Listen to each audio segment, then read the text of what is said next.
አባ አርሳኒዮስ በቤተ መንግሥት በነበረበት ሰዓት ጌታ ሆይ በድህነት ጎዳና ምራኝ እያለ ይጸልይ ነበር። እናም አርሳኒዮስ ሆይ ከሰዎች ተለይተ ያን ጊዜ ድህነትን ታገኛለህ የሚል ድምፅ ሰማ። ወዲያውም ቤተ መንግሥቱን ትቶ ወደ ገዳም ገባ። ወደ መናኔ ሕይወት ከገባ በኋላ ከቀድሞ ጋር ተመሳሳይ የሆነ ጸሎት ይጸልይ ነበር።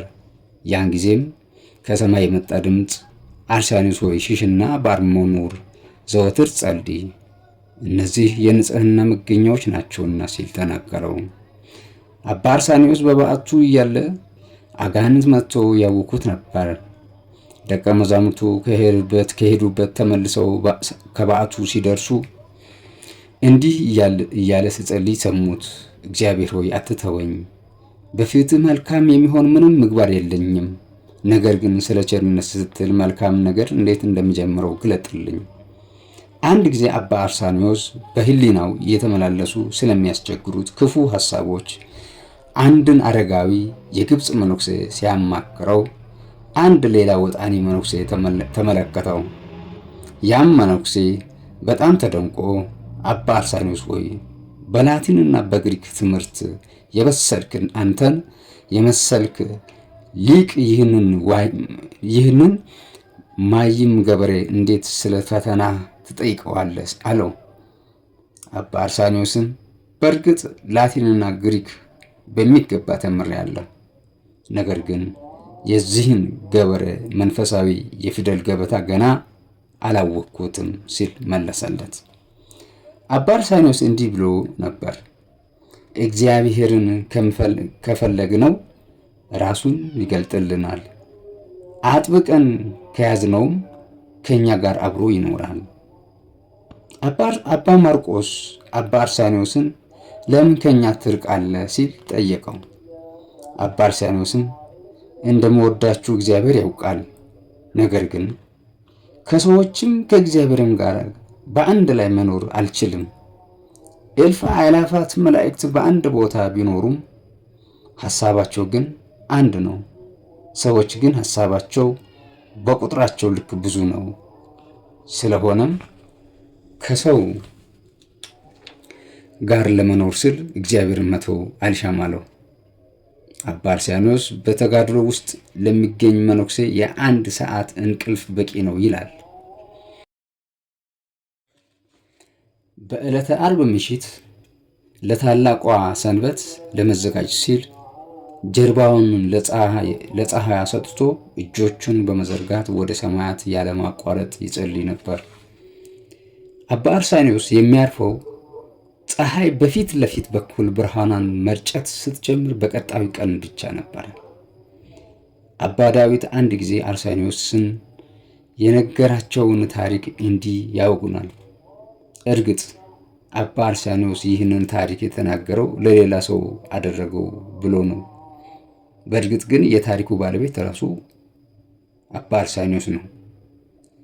አንድ አረጋዊ መነኩሴ ከበዓቱ ወጥቶ ሳለ የሰው ልጆችን ሥራ አሳይ ዘንድ ና የሚል ድምፅ ሰማ። እርሱም ከበዓቱ ወጥቶ የጠራውን ድምፅ ተከትሎ ተጓዘ። ያ ድምፅ ወደ አንድ ቦታ ደረሰውና አንድ ኢትዮጵያዊ እንጨት እየፈለጠ ሲከምር አሳየው። ያ እንጨት የሚፈልጥ ኢትዮጵያዊ ሊሸከመው ሞከረና አቃተው። ይሁን እንጂ በመቀነስ ፋንታ አሁንም እየቆረጠ መከመር ቀጠለ። ጥቂት አለፍ ብሎ ደግሞ አንድ ሰው በሐይቅ አጠገብ ቆሞ በተሰበረ ማሰሮ ውሃ ሲቀዳ ተመለከተ። ማሰሮው የተሰበረ በመሆኑ ውሃው እንደገና ወደ ሐይቁ ይመለስ ነበር።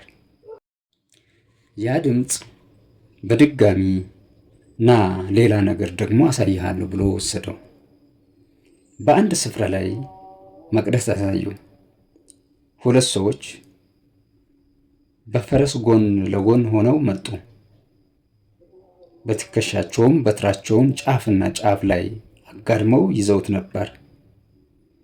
በበሩ ወደ ውስጥ ሊያልፉ ቢፈልጉም በትራቸውን አግድም ስለያዙት ያግዳቸው ነበር። አንዳቸውም ከሌላኛው ኋላ በመሆን በትሩን ፊትና ኋላ አድርጎ ሊገቡ አልፈለጉም። ስለዚህም በፉክክር ከውጭ ቀሩ። ያ ድምፅ ለዚያ አረጋዊ አባት እንዲህ አለው፣ እነዚህ ሰዎች የጽድቅን ቀንበር በትዕቢት ተሸክመውታል። ራሳቸውን ዝቅ አላደረጉም። ራሳቸውን ለማረምና በክርስቶስ የትህትና ጉዞ ለመጓዝ አልፈለጉም። ስለዚህም ከመንግሥተ ሰማያት በአፋ ይቀራሉ። እንጨት የሚቆርጦ ሰውም በኃጢአት ላይ ኃጢአት የሚጨምርን ሰው ይመስላል። ንስሐ ከመግባት ይልቅ ሌሎች ኃጢአቶችን እንደገና ይጨምራል። ውሃ የሚቀዳውም ሰው መልካም ሥራን የሚሰራ ሰውን ይመስላል። ነገር ግን መልካም ሥራው ከክፉ ሥራው ጋር የተቀላቀለ በመሆኑ ጥቂቱ መልካም ሥራው ይበላሽበታል። ስለሆነም እያንዳንዱ ለሚሰራው ነገር ሊጠነቀቅና በከንቱ እንዳይደክም ሊያስብበት ይገባል አለው ይባላል።